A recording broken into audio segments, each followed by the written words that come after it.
बिस्मिल्लाहिर्रहमानिर्रहीम, अस्सलाम वालेकुम। खेलों की खबरों पर तबसरों और तस्वीरों से स्कोर के एक और प्रोग्राम के साथ सैयद याया हुसैनी आपकी खिदमत में हाजिर है। पाकिस्तान का दौरा कर रही है वेस्ट इंडीज़ की क्रिकेट टीम और ICC world cup 2023 super league के सिलसिले के 3 एक रोज़ा मैच वेस्ट इंडीज़ की टीम को पाकिस्तान के शहर मुल्तान में खेलने हैं।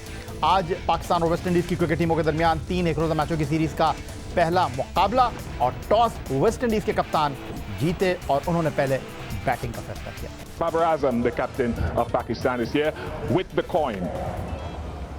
Heads is the call. Heads is the call. It's head.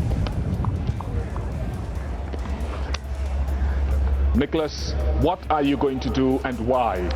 I'm going to have a bat for it today.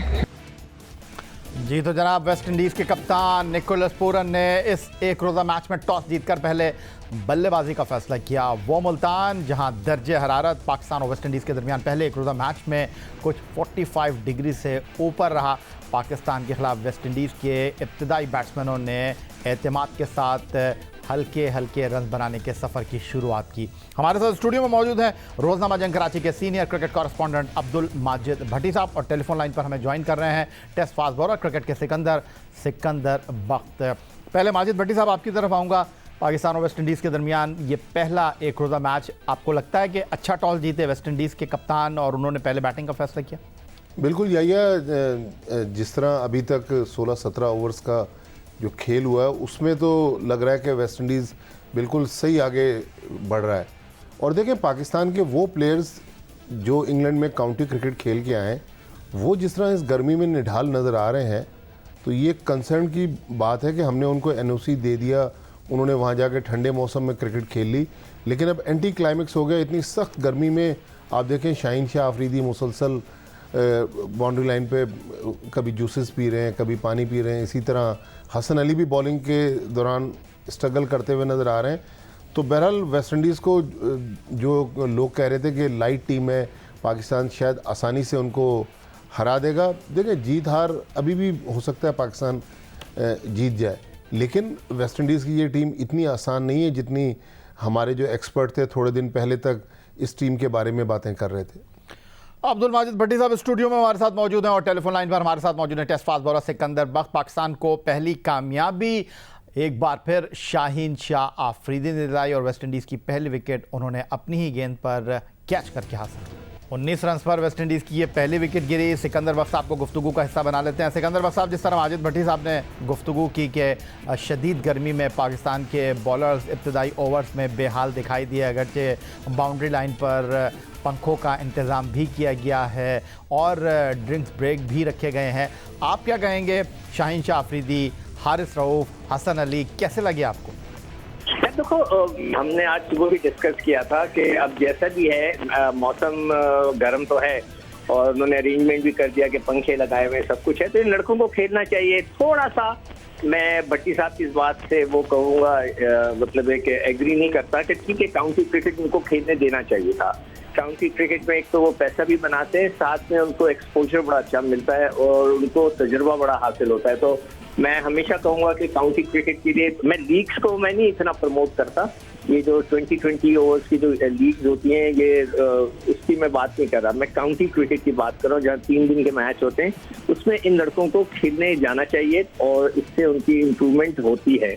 तो ये जो गर्मी में जो भी कुछ हो रहा है, और आज हमने जो डिस्कस किया था कि देखिए ये जो पिच है वो मुझे अभी जैसे नज़र आ रहा है हल्का हल्का स्पिन है उसके अंदर, तो ये हमारे जो स्पिनर्स हैं ये इनको ब्रेक देते रहेंगे। 2-2, 3-3 ओवर के अच्छे स्पेल कराएं हमारे फास्ट बॉलर्स जो बीच में स्पिनर्स आकर उनको ब्रेक दे दें, तो आई थिंक के वो काफ़ी उनको वो मैनेज कर सकेंगे।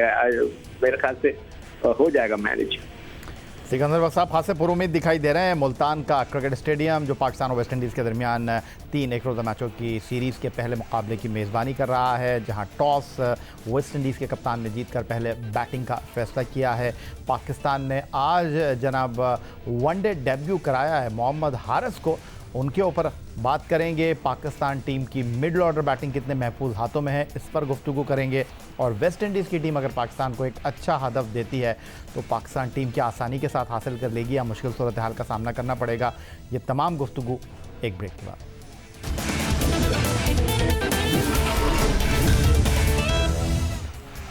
वेस्ट इंडीज़ की क्रिकेट टीम पाकिस्तान के दौरे पर है 3 एक रोज़ा मैचों की सीरीज़ के लिए और पाकिस्तान और वेस्ट इंडीज़ के दरमियान पहला एक रोज़ा मैच मुल्तान क्रिकेट स्टेडियम में एक गर्म मौसम में मुनक्किद हो रहा है। और पहले एक रोज़ा मैच में पाकिस्तान ने अपनी मिडल ऑर्डर बैटिंग में मोहम्मद हारिस, जिनको दूसरे विकेट कीपर की हैसियत से इस सीरीज़ में हिस्सा बनाया गया है, उन्हें जनाब आज इफ्तिखार अहमद पर तरजीह दी गई, टीम में शामिल किया गया। माजिद भट्टी साहब, रिजवान कुछ दिन पहले प्रेस कॉन्फ्रेंस कर रहे थे लाहौर में और उनका कहना ये था कि वो तो चाहते हैं कि एक वक्त में पाकिस्तान टीम में 5 विकेट कीपर्स खेलें, लेकिन वो कह रहे थे कि कंपटीशन बहुत टफ है और जो परफॉर्मेंस देगा वही इस क्राइटेरिया पर पूरा उतरता हुआ फाइनल लाइनअप का हिस्सा बनेगा। तो मोहम्मद हारिस को टीम में शामिल किया गया है और वो मजमूई तौर पर पाकिस्तान कप क्रिकेट टूर्नामेंट, जो पाकिस्तान क्रिकेट बोर्ड का एक डोमेस्टिक टूर्नामेंट है, वहाँ पर उन्होंने जो टूर्नामेंट में बैटिंग की वो 20वें नंबर पर हमें दिखाई दिए हैं रन बनाने वाले बल्लेबाजों में, और उनके रन बनाने की जो औसत है 39.53 है। 8 मैचों में उन्होंने 239 रन स्कोर किए। उनको जनाब मिडल ऑर्डर में मौका दिया गया है और 75 उनका बेहतरीन स्कोर रहा। एक निफ सेंचुरी बनाने में वो कामयाब रहे और उनको आज इफ्तिखार अहमद पर तरजीह दी गई है। किस तरह देख रहे हैं आप? देखिए, असल जो हारिस ने लाइमलाइट में जब आए और शह सुर्खियों में उन्होंने जगह हासिल की, वो तो PSL के 20 मैचेस थे। अब ये वनडे फॉर्मेट में मोहम्मद हारिस को मौका दिया गया है, लेकिन मैं कुछ दिन पहले जब लाहौर में कैंप लगा हुआ था, वहाँ बाबर आजम को सुन रहा था। बाबर आजम ने कहा कि यंग है, अभी इसको खिलाना कबल वक्त होगा। कुछ इसी किस्म की बात मोहम्मद रिजवान ने भी कही थी। दोनों ये बात ज़रूर मान रहे थे कि टैलेंटेड है, लेकिन इस पोजीशन पर नंबर 5 पे, जहाँ अक्सर अगर टीम ऊपर से बैटिंग कोलैप्स कर जाए तो टीमें फंस जाती हैं, तो वहाँ पर एक यंगस्टर को खिलाना, और जिसका ट्रैक रिकॉर्ड इस फॉर्मेट में जिस तरह आपने बताया कि 20वें नंबर पे थे, तो मेरे ख्याल में वाकई जल्दी कर गए, या हो सकता है वो परफॉर्मेंस देके हमें गलत साबित कर दें। लेकिन सरफराज अहमद भी काफ़ी अरसे इस टीम का हिस्सा रहे, लेकिन सरफराज को तो एज ए बैट्समैन कोई खिलाने के लिए तैयार नहीं था। हालांकि सरफराज का अगर आप रिकॉर्ड देख लें, वो तो बहुत आउटस्टैंडिंग रिकॉर्ड है, वनडे में भी, T20 में भी, टेस्ट मैचेस में भी। तो अब ये हैरत हो रही है कि इस किस्म की सिलेक्शन। तहफ़्फ़ुज़ात का इज़हार कर रहे हैं अब्दुल माजिद भट्टी साहब, लेकिन दूसरी तरफ जब पाकिस्तान सुपर लीग सीज़न 7 2022 में हज़रतुल्लाह जज़ाई की जगह टीम में शामिल किया गया पेशावर ज़ल्मी की हारिस को, और हारिस ने जनाब वहाँ पर जिस अंदाज में बैटिंग की, पाकिस्तान क्रिकेट बोर्ड के सरबराह फॉर्मर टेस्ट कप्तान रमीज़ हसन राजा ने जनाब उनके लिए कुछ इस अंदाज में ख़यालात का इज़हार किया था कि पाकिस्तान क्रिकेट को पाकिस्तान सुपर लीग में एक नया स्टार जो है और वो मिला है। और उसके बाद हारिस जो हैं वो पाकिस्तान टीम में शामिल हुए वेस्ट इंडीज़ के ख़िलाफ़ सीरीज़ में, और उनको पहले ही मैच में जो है वो मिडल ऑर्डर में जगह दी गई। हम बार बार ये बात करते रहे हैं कि दुनिया की टीमों के हवाले से इंग्लैंड 2 विकेट कीपर के साथ वाइट बॉल क्रिकेट में खेलता है। पड़ोसी मुल्क भारत की बात करें तो वहाँ पर भी 2 विकेट कीपर हमें खेलते हुए दिखाई देते हैं। श्रीलंका की बात करें, बांग्लादेश की बात करें, वहाँ पर ऐसे तजुर्बात होते रहे हैं। लेकिन जिस तरह माजिद भट्टी साहब ने बात की कि माजी में साबिक कप्तान सरफराज टीम का हिस्सा रहे, लेकिन उनको जो है वो नहीं खिलाया गया। तो सिकंदर बख्श साहब, आप इस फैसले को किस तरह देख रहे हैं? यह इंटरेस्टिंग है। देखो, बात असल ये कि जो अभी भट्टी साहब कह रहे थे, जैसे आप कह रहे हो कि वो है तो एक्साइटिंग टैलेंट, मगर क्या वो आकर उस जगह पे जो कि बहुत ही इम्पोर्टेंट है, हमारा जो सारा इस वक्त जो वीक पॉइंट नजर आता है पूरे पाकिस्तान की बैटिंग लाइनअप में, ये 5 और 6 वाली बात है। तो 6-5 के ऊपर तो वो रिजवान आके एक स्लॉट तो कवर कर देता है, तो एक बचती है जगह। तो आज दोपहर को जो मैं बात कर रहा था, मैंने कहा था कि अब्दुल्ला शफीक भी खेल सकता है, तो बाद में मैंने नोट किया कि वो उससे टेस्ट क्रिकेट में रन किए, वनडे नहीं किए। मगर अगर देखा जाए तो अब्दुल्ला शफी या शान मसूद ये भी उस जगह पे आ सकते हैं अगर चाहें तो, इसलिए कि यहाँ पे कोई हार्ड एंड फास्ट रूल नहीं है, कोई ICC का रूल नहीं है कि 4 ओपनर एक टीम में नहीं आ सकते। हूएवर इज परफॉर्मिंग वेल, जो अच्छे टच में हो, कई टीमों में 2-2, 3-3 विकेट कीपर खेल जाते हैं अगर उनकी जरूरत पड़ती है। तो मैं ये समझता हूँ कि ये इंटरेस्टिंग है, मगर जो मुझे प्रॉब्लम नजर आती है ना इस बच्चे में, वो ये है कि ही इज ओवर कॉन्फिडेंट, और थोड़ा सा ये जो हरकतें करते हैं कि अपने साथ जो है वो चीजें लेके जाएं, आई एम द बेस्ट, ऐसे कुछ उन्होंने निकाल कर दिखा दिया था। अभी जुमा उन्हें आए 2 दिन हुए हैं और वो अगर इस किस्म की हरकत कर रहे हैं तो मुझे लगता है कि he is full of attitude, full of confidence. तो ऐसे बच्चे जो है बहुत ही जबरदस्त भी बन सकते हैं कि भाई इसलिए इतना इनको अपने आप पे कॉन्फिडेंस है कि अपने जेब के अंदर वो अगर लेकर जाएं ये ऐसी किस्म का कुछ बैनर और उसको 50 करने के बाद लहरा दें, तो यानी कि उसको इतना कॉन्फिडेंस है कि मैं कर सकता हूँ ये। और फिर फेल होते हैं ऐसे बच्चे तो बुरी तरह फेल होते हैं। तो लेट्स सी, मेरे हिसाब से इंटरेस्टिंग मूव है। लेट्स सी कि क्या होता है। जहां तक सरफराज का ताल्लुक है तो मैं समझता हूँ कि सरफराज बहुत पीछे रह गए। मैं नहीं समझता कि रिजवान कभी उनको मौका देंगे। और आपको पता है कि टीमें बनाते ही ये बड़े लड़के हैं, जो स्टार्स होते हैं ये इनका इनपुट बहुत ज्यादा होता है इन टीमें बनने में। और यही वजह है कि मैं नहीं समझता कि सरफराज वापस आएंगे। लेकिन ये जो आप बात कर रहे हैं कि रिजवान उनको मौका नहीं देंगे, रिजवान की तो अपनी कारकर्दगी के आगे सवालिया निशान है। T20 क्रिकेट, टेस्ट क्रिकेट में तो वो बहुत उम्दा कारकर्दगी का मुजाहरा कर रहे हैं, लेकिन वनडे फॉर्मेट एक ऐसी जगह है जहां बतौर बल्लेबाज अभी रिजवान को अपने आप को साबित करना है। हमको आइंदा साल भारत में होने वाले वर्ल्ड कप के लिए टीम बनानी है और आगे आने वाले वाइट बॉल क्रिकेट के मैचेस ख़ास तौर पर मिडल ऑर्डर के ऊपर बहुत ज़्यादा इन्हिसार कर रहे हैं। और ऐसे में रिजवान जिस तरह आप कह रहे हैं कि वो सरफराज को टीम में आने नहीं देंगे, तो क्या सिलेक्शन कमेटी उनको ये ऑप्शन देगी कि वो वनडे क्रिकेट में टेस्ट और T20 की फॉर्म को कंटिन्यू करें? ये देखो मैंने जवाब देना ना जनाब। हाँ, मैं यार आप भी और भट्टी साहब हमसे भी पुराने जो हैं इन टीमों को कवर कर रहे हैं। आपको सबको पता है कि ये जो टीम सिलेक्शन के अंदर जो बड़ा प्लेयर होता है उस वक्त का, आजकल बाबर है जो कि पूरा कंट्रोल कर रहा है, और रिजवान उसकी अपनी एक बहुत बड़ी स्टैंडिंग है, स्टार वैल्यू क्रिएट हो चुकी है। इनके सामने डू यू थिंक कि मोहम्मद वसीम और जो उनके साथ जो छोटे मोटे सेलेक्टर्स हैं, जूनियर्स हैं, कोई बोल सकता है? किसी की मजाल हो सकती है कि वो उनके सामने बात कर सके? तो इट्स इम्पॉसिबल। तो हमें अपनी रिवायात और रीत का पता है। और अब भट्टी साहब से भी आप ये मेरी वाला जो बात है पूछने के, वो भी ये इसको सेकंड करते हैं नहीं करते, मगर बहुत स्ट्रांग होते हैं ये लड़के। ये फिर किसी और को आने नहीं देते अपने सामने, वो कभी भी अपनी जगह खाली होने नहीं देगा। चाहे मोहम्मद वसीम उल्टा लटक जाए सेलेक्टर एज अ सेलेक्टर, वो कभी नहीं आएगा। और हमने पहले भी इस पर डिस्कस किया है कि जहाँ बहुत बड़ी तनख्वाह लग जाए तो कोई सामने बोलता नहीं है। फिर मैं आपकी इस बात से इत्तेफाक करता हूं, लेकिन माजिद भट्टी साहब, अगर यही सवाल मैं आपको रखूं आपके सामने, लेकिन इसका इन्हिसार तो रिजवान की अपनी कारकर्दगी के ऊपर भी होगा ना, कि अगर रिजवान खुद कारकर्दगी का मुजाहरा ना करें और टीम की कारकर्दगी में उतार चढ़ाव आए, तो फिर चेयरमैन क्रिकेट बोर्ड हो या चीफ सेलेक्टर हो, फिर उनको तो आपको पकड़ने का मौका मिलेगा, फिर वो तो जनाब आपको पीछे कर सकते हैं। देखिए यहाँ पर मसला ये है, बिल्कुल आपने जो बात की या सिक्कू भाई जो बात कर रहे हैं, क्राइटेरिया नंबर 1 क्राइटेरिया तो परफॉर्मेंस है। अगर रिजवान परफॉर्म करेंगे तो पाकिस्तान टीम में रहेंगे, अदरवाइज़ बैटिंग में अगर रन नहीं उनसे हुए तो फिर तो उनको जगह बचाना मुश्किल है। लेकिन यहाँ मुख्तलिफ लोगों के लिए मुख्तलिफ क्राइटेरिया हैं।